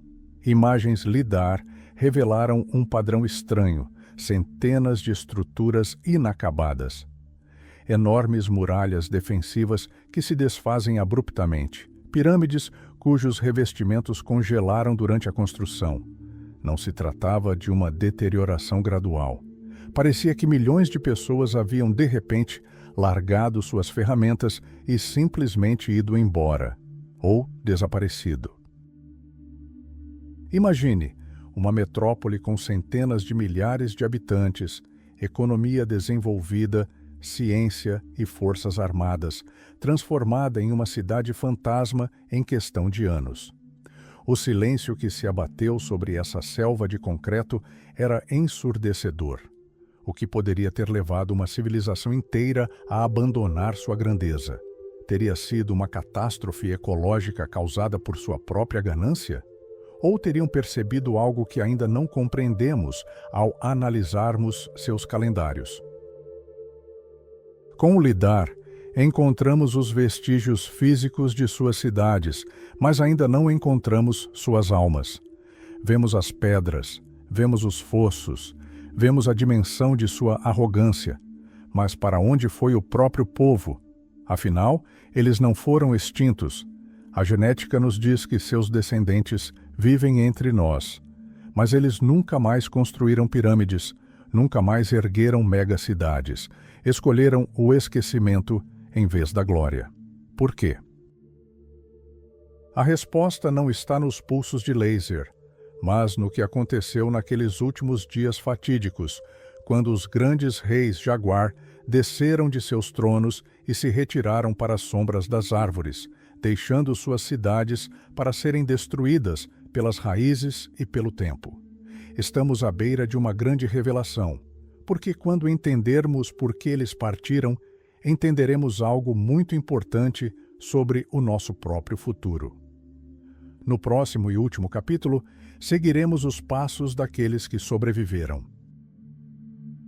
Descobriremos o que restou do Império após as cinzas esfriarem e por que o legado maia não se resume a pedras mortas, mas a uma maldição viva que ainda aguarda seu tempo. Preparem-se. Estamos entrando em legado de cinzas. Para onde foram os maias de verdade e por que ainda nos observam das sombras?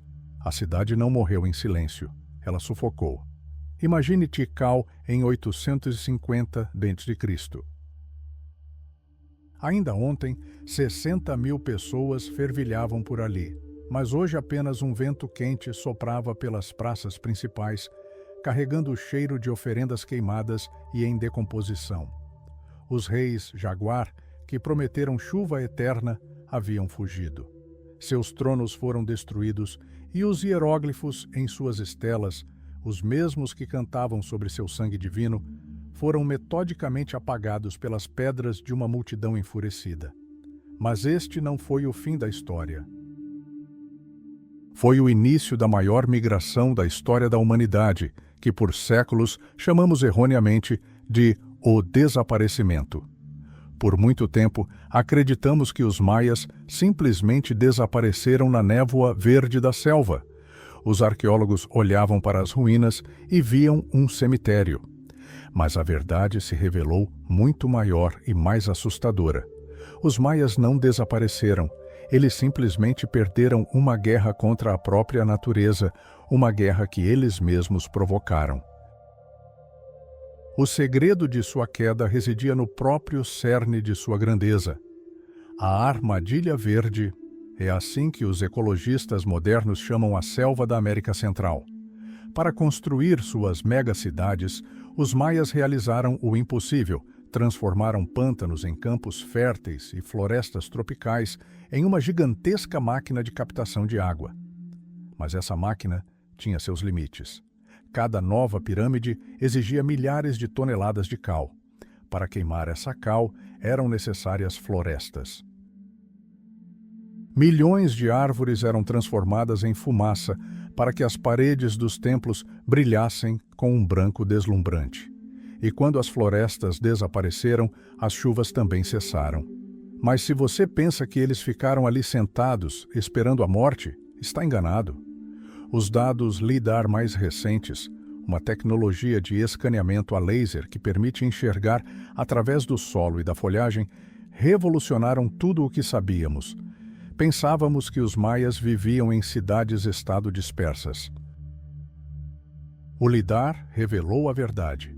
Tratava-se de uma rede contínua de estradas, canais e muralhas defensivas que se estendia por milhares de quilômetros. Escondida sob as raízes das árvores, não está um aglomerado de cidades, mas sim uma única metrópole global, rivalizando com a China moderna em densidade populacional. E essa complexidade tornou-se a sua maldição. Quando a Grande Seca chegou, o complexo sistema de canais transformou-se numa cadeia de poças estagnadas e tóxicas. Os deuses deixaram de responder, e quando os deuses se calam, as pessoas começam a questionar os seus reis. O poder maia baseava-se no derramamento de sangue, era o preço do seu pacto com o cosmos. No topo das pirâmides, mais perto das estrelas, os reis cortavam as próprias veias com facas de obsidiana, acreditando que seu sangue alimentava o próprio sol. Mas quando o céu se tornava cor de cobre e o milho nos campos secava, esse pacto era quebrado.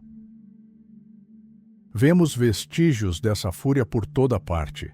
Nas cidades do período clássico tardio, muralhas eram construídas às pressas, bem em cima das decorações dos palácios.